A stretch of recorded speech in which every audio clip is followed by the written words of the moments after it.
Hey, good morning, everybody. Today it is a beautiful day, and I'm sharing with you people my third story. I wanted to share this story because it is something that is gonna be changing a lot of people's lives. I was just minutes ago talking about my keto coffee, but this is not about coffee. This is about children. Okay, I just want to let you know that the kids ministry need you. The kids ministry need you right now.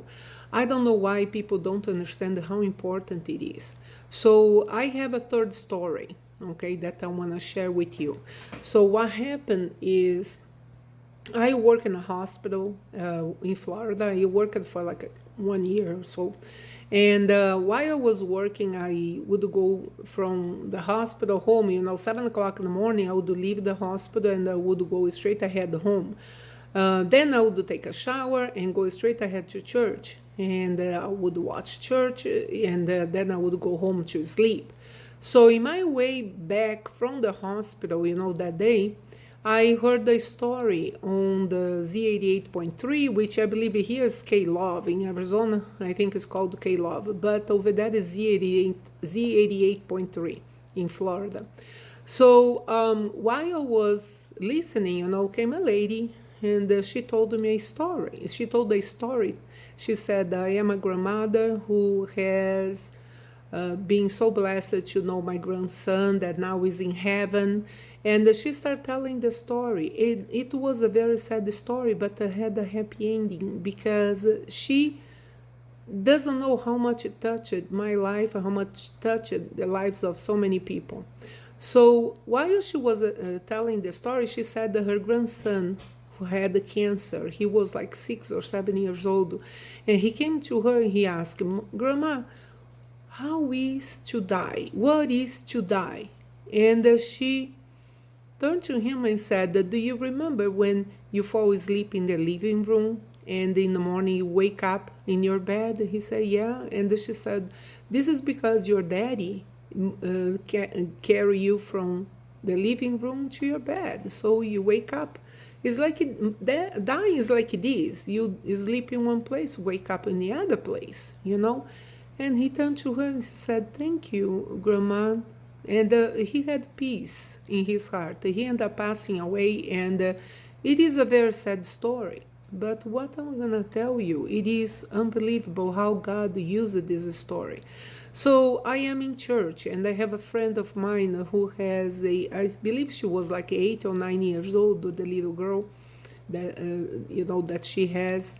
At that time, she was like 8 or 9 years old. And the girl understood about the death. And she had cancer. She had kidney cancer. She was waiting for a transplant, and there was like so much going on with her. And touched my heart. I prayed so hard for that girl. And what happened is the girl was struggling, and this friend of mine came to me on the same day that I heard that story, and she told me what her daughter told her. Mommy, what is to die? What is that? And I told my friend the story that I just heard in the radio, like an hour before.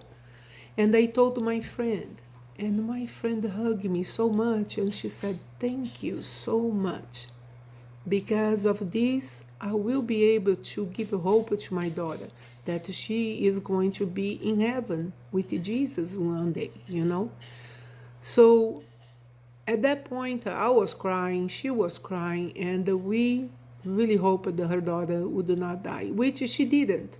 And I don't have any more contact with her, but at that time I heard that she suddenly got better. After the mother told her the story, she started feeling better and better and better, and I believe that she fought the cancer away.